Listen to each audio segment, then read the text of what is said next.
The Maze Game.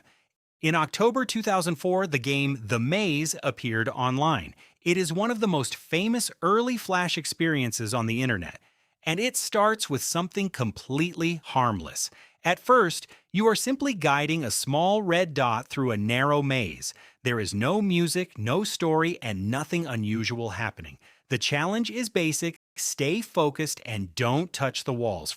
But as you reach the later stages, the maze becomes tighter, more stressful, and your concentration becomes the only thing keeping you going. Then, just when you think you're about to finish the third level, the screen suddenly shifts to a terrifying jump scare, accompanied by a loud scream sound effect that brutally shatters the silence. The contrast between the calm gameplay and the abrupt interruption is what makes it so shocking. Around the time it was released, the game spread rapidly across the internet, often being shared through emails or sent between friends as a harmless challenge, with no indication of what was about to happen. The image used in the jump scare is actually a distorted face of the character Regan McNeil from the film The Exorcist, combined with a piercing sound effect known as shriek.wav, taken from the shareware Breakthrough Soundworks sound library. What made the Maze game so memorable wasn't its complexity, but its simplicity, and how it used that simplicity to completely lower your guard before delivering one of the earliest viral jump scares on the internet. Save the Bunny. This Flash game was originally presented as a simple experience for kids, but it quickly turns into something far more unsettling. At the start, you meet a stuffed rabbit named Fred. The atmosphere is almost completely silent with no background music, only cold, clinical sound effects. Suddenly, the bunny begins to choke on a mouse cursor, collapsing unexpectedly. The game then tells you that you need to save him. The first step is to deliver an electric shock. Next, the game shifts into a series of increasingly disturbing medical procedures. You're asked to shave his stomach, revealing unusual hidden details like a mom tattoo. Then the tone becomes even more uncomfortable. You are instructed to use surgical tools to carefully work inside the affected area. Eventually, you discover the source of the problem, the mouse cursor itself, and must remove it. To complete the procedure, you must give the rabbit a pill labeled 10 milligrams. Once finished, the game ends with Fred slowly ascending into the sky, accompanied by the message, 10 milligrams enlightens. What makes Save the Bunny so disturbing is not just what happens, but also how it is presented. A cute and childlike interface combined with clinical actions and a heavy silence, creating a deeply uncomfortable atmosphere. The House. In 2005, a Flash horror game called The House was released. The game begins with a simple but disturbing story. In 1980, a family of 4 was found dead inside their home under mysterious circumstances. Your goal is to uncover what really happened. As the player, you explore different rooms of the house by clicking on objects to examine them. At first, nothing seems out of place. But the more you interact with the environment, the more the house begins to respond. A faucet might suddenly begin running on its own.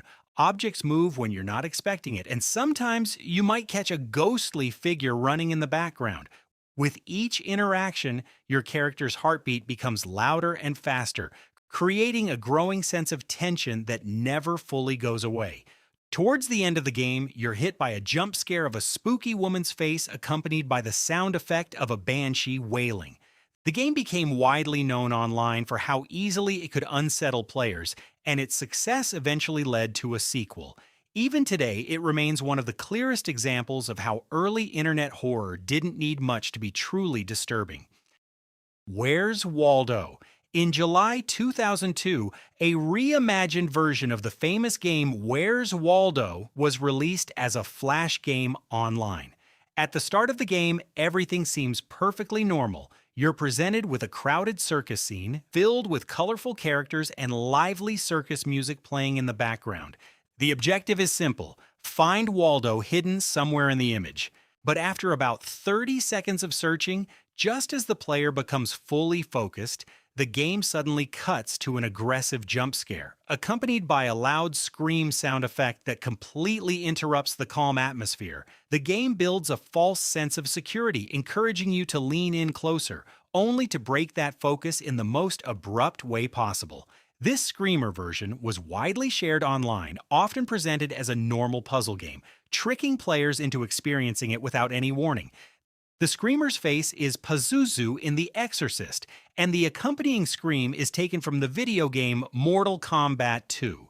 Over time, multiple variations of this prank appeared online, each with slight differences, but all built around the same idea: take something innocent and turn it into something shocking. It's a simple concept, but one that became a defining part of early internet culture. The Ugly. Released in 2005, The Ugly is a point-and-click flash horror game, and it's often remembered as one of the darkest experiences of its kind. The story puts you in the role of a young girl returning home from school, but something immediately feels wrong. The front door is already open, the house is unusually quiet, and there are subtle signs that something isn't right. You begin searching for your parents, interacting with objects around the house. Every action you take is followed by a simple question, yes or no, forcing you to make choices without fully understanding the consequences. Then you start to realize that someone else is inside the house. The game slowly reveals the presence of an escaped criminal known as Donald Dempsey, also called the Ugly. As you move through different rooms, you uncover fragments of what happened before you arrived. Eventually, the tension reaches its peak as you come face to face with the intruder. What makes The Ugly so traumatizing isn't just its story, but how it presents it. The slow pacing, the constant decision-making, and above all, the deeply unsettling graphics and visuals create a profoundly uncomfortable experience. Even today, it's often remembered as one of the most intense and unsettling flash horror games ever made.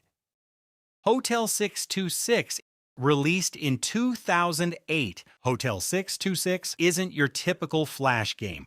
It was more of a browser-based horror experience, which immediately stood out for how different it was. The game could only be played at night between 6 p.m. and 6 a.m. From the moment it begins, you're placed inside a dark, unfamiliar hotel with no clear explanation of how you got there or how to leave. Unlike traditional games, Hotel 626 uses real images and even asks for access to your microphone or webcam, making the experience feel much more immersive. Each section of the hotel introduces a different scenario, often requiring you to interact with the game in unusual ways. In one moment, you may need to use your microphone to sing a lullaby to calm the demon baby so it doesn't kill you. Some sequences feel even more personal. If you were playing from the United States, the game could ask you to enter your phone number, and moments later, you would receive an actual phone call with whispered instructions, continuing the experience in real life. But what is even more unexpected is the reason for the creation of this game. Hotel 626 was actually part of a marketing campaign created by Doritos.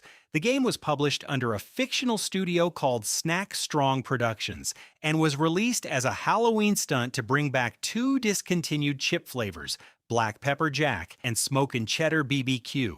What's surprising is that the game doesn't mention the product at all. Instead, it focused entirely on creating a memorable experience, one so immersive and unsettling that players would never forget it. And in a way, that made the marketing even more effective.